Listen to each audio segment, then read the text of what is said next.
Hi friends, मैं हूँ काजल राघवानी और हम अभी बस एयरपोर्ट पे है। भोजपुरी इंडस्ट्री से एक बहुत बड़ी जो कि खबर सामने निकल के आ रही है। काजल राघवानी और खेसारी लाल यादव का फिर से जो कि यहाँ पे मिलान होने वाला है।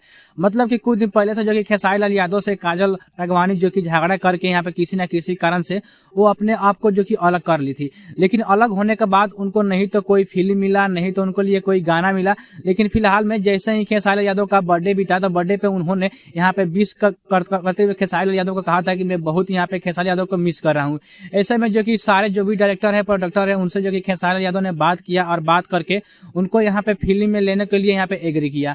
अगर हम बात करें अभी तक जो कि उनको यहाँ पे 2-4 साल हो गया फिल्म में, जैसे कि उन्होंने यहाँ पे संघर्ष फिल्म में काम किया था काजल राघवानी। वो फिल्म जो कि सुपर डुपर साबित होता है, लेकिन उसका जो कि सीक्वल 2 जो आने वाला है उसमें जो कि मेघा श्री और जो कि अन्य स्टार जो कि उसमें काम करेंगे। लेकिन कहीं ना कहीं जो कि काजल राघवानी को चांस नहीं मिला। इसको हुए देखते हुए जो कि काजल राघवानी बहुत ही भावुक हो गई थी और अभी तक जो कि उनको एक भी जो कि फिल्म में भोजपुरी के कोई भी ऐसा फिल्म में काम नहीं मिला है, चाहे पवन सिंह के साथ या तो आप चिंटू सिंह के साथ, किसी भी सिंह के साथ मान सकते हैं कि अभी तक कोई भी फिल्म में काम नहीं मिला है। लेकिन फिलहाल में ये बहुत बड़ी जो कि ब्रेकिंग न्यूज सामने निकल के आ रही है कि काजल राघवानी के साथ में फिर से जो कि यहाँ पे खेसारी यादव काम करने के लिए एग्री हो गए।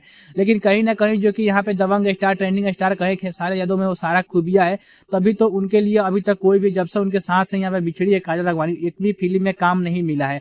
लेकिन फिलहाल में ये बहुत बड़ी जो कि खबर निकल के आ रही है कि उनके झारखंड में एक शो होने जा रहा है। उस शो में जो कि खेसारी यादव और काजल राघवानी दोनों साथ में जो कि स्टेज शो करेंगे। उसके बाद से एक दूसरे के लिए जो कि फिल्म भी साइन करेंगे। फिल्म साइन करने के बाद जो कि अब आने में जो कि भोजपुरी इंडस्ट्री में उनका फिर से जो कि अपकमिंग हो गया है। तो कहीं ना कहीं ये बहुत बड़ी ब्रेकिंग न्यूज है। तो अभी तक आपने जो कि यहाँ पे काजल राघवानी और खेसारी यादव के बारे में कमेंट नहीं किए हैं तो जरूर कमेंट करिए कि आपको कौन बेस्ट एक्टर लगता है।